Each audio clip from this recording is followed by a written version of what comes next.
Welcome to Drawliper channel, and in today's video I am going to show you how to change lock screen clock style in your Samsung Galaxy A05 phone. So at first, if I lock my device and then double tap to unlock, then touch and hold on the lock screen.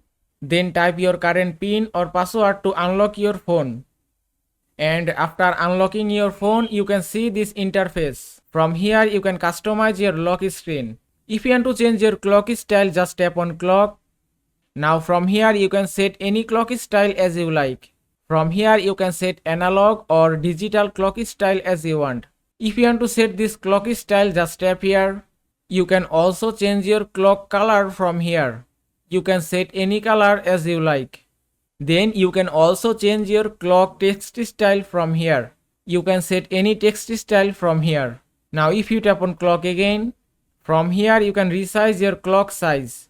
And you can change your clock position. Then tap on done and it's done. Now you can see in my phone lock screen clock style has been changed successfully.